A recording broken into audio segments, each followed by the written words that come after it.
Hello, welcome to another video edition of my newsletter, AI versus Marshy. We're up to edition number 40, which is really exciting. I'm enjoying this journey and writing about the world of AI, trying to make it practical and teach my readers things along the way.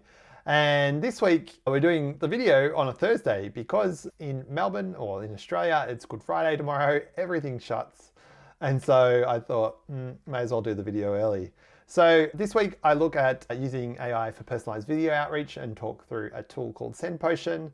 I unpack an article that was talking about the job debate with AI. And if you stick around and listen to the end, you'll see how to reverse engineer your job search or job prospects with AI. So a bit of an example there. Okay, the first thing I want to share is on a content creator, marketer, agency owner named Alicia Conlon-Hurd. She's done an amazing job of growing her agency called Persuasion Experience. She's originally from Melbourne, travels the world and sort of trying to design a business that enables her and her partner to live on her own terms. And her YouTube is great. Like, she shares lots of heavy hitting content geared pretty much towards agency owners, but I always learn things when I watch. And one of the things she shared recently is a quick 5-minute guide on how to send winning cold emails. I thought it was really cool, but probably the most interesting part was one of the software she mentioned, which is called SendPotion. I'll just call it up here. SendPotion is an AI video prospecting tool. And so, you know, when you say like, hello Luke, or hello Greg, or hello Tom, you can actually get this tool to personalize it. So you record yourself once, but then AI will alter your mouth and your voice to say Greg, Tom, Dick, Harry. And of course, you know, with cold outreach, anything that gives you a slight edge is obviously worthwhile doing. Alicia goes in a lot more detail in a video. Check it out if you like. Or, you know, the thought of a cold outbound email campaign might send chills down your spine. So stay with me. Let's move on to something else.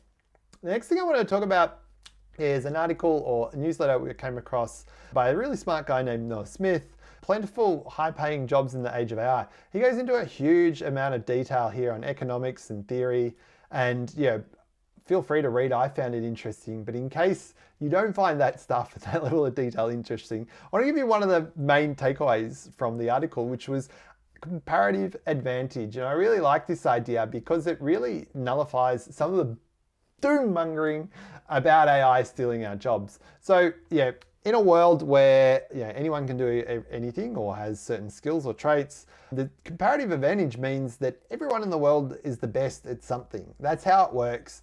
And the reason it works is because if you rank someone for these things, eventually you're going to find one thing that they're better at than everyone else.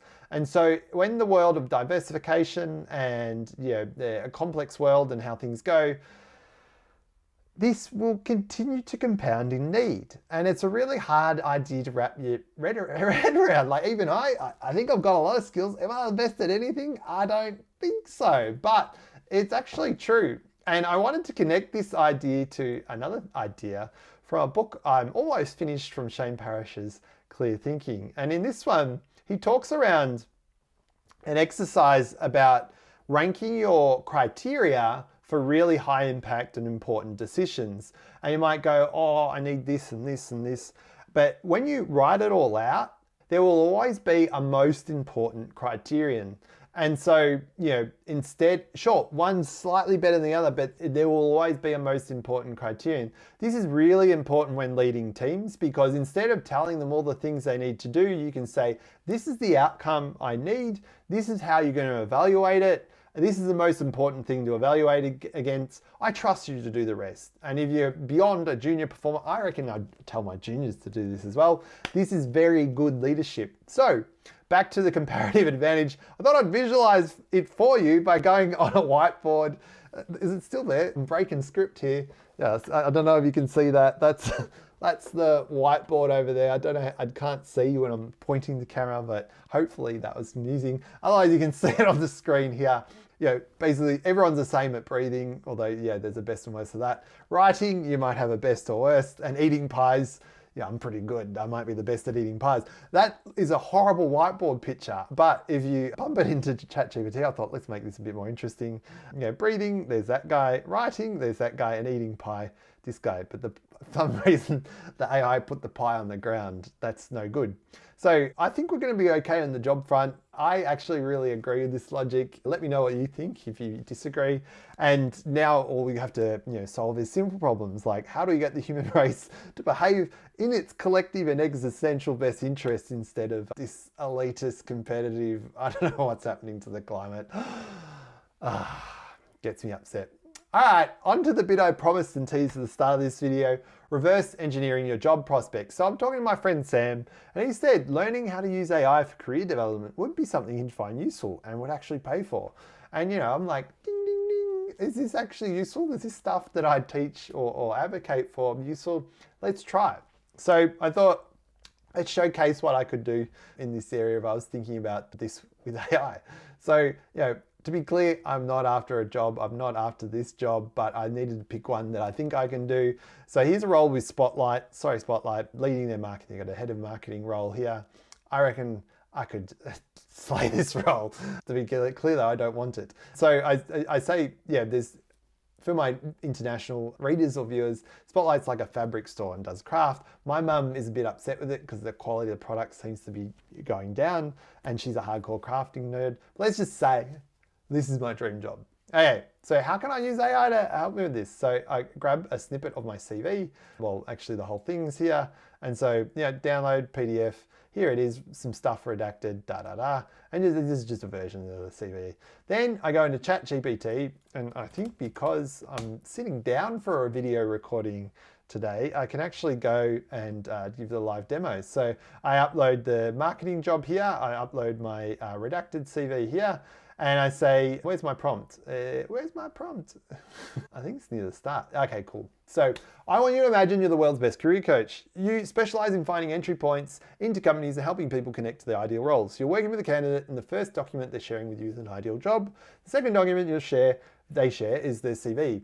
Your job is to help them in 3 helpful and specific ways to land this ideal job by being as resourceful as possible. Then I'm going to grade you on how well you're doing out of 100 with specific feedback about what you could do better.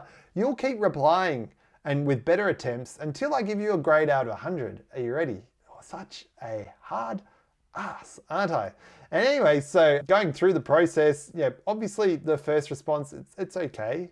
It's okay. But what I can do is just give it a score out of 100. 24, this is generic and making the candidate do all the work. Do better. Then the AI just goes and figures it out. And so we can continue this revolution and loop from 24, 32, 60, 67, and the 61 I gave 67 is pretty good, like a comprehensive rewrite of my CV, resume, and cover letter, design work to make it look better, a direct networking strategy to connect people within Spotlight that can do this for me, an engagement blueprint on what notes to hit, what to say, how to do it, a marketing proposal package in case they haven't seen my case study, get the case study produced with video, maybe some collateral that I can email or send to the office, run an interview simulation with a debrief, mock interviews from subject matter experts, and a questionnaire strategy on questions where I'm likely to get stuck on, and then application coordination. So ways to deliver the materials to ensure they set the right moment in capturing the right person's attention. That is far better than the first response it got. And by creating a feedback loop where I go, do better, specific feedback, do better, this is the score, it actually works pretty well. So that's just an off the head example of how you could use it or game it to do the work for you. I actually taught something similar with that reverse engineering principle with the newsletter I shared last week, in that you highlight or upload pieces of content you think are great and get it to unpack from a marketing perspective why it's good, and then just do more of that. So I think this is a really powerful use case. If you are watching the video or feeling generous or are subscribed to my newsletter, please go click lukemarshall.net/newsletter, click on this one, and there's a feedback form. So you can just click on the form here and it's going to capture a testimonial. You can include your name, a website link, what you're thinking, or just give feedback. It's super helpful for me because I think I'm ready to turn up the jets on marketing and testimonials. People saying that they like the newsletter other than myself actually helps marketing a lot. So that's the newsletter a day early this week. You're very welcome. I'm Marshy. This is AI versus Marshy. You can subscribe at lukemarshall.net/newsletter and you'll hear from me next week.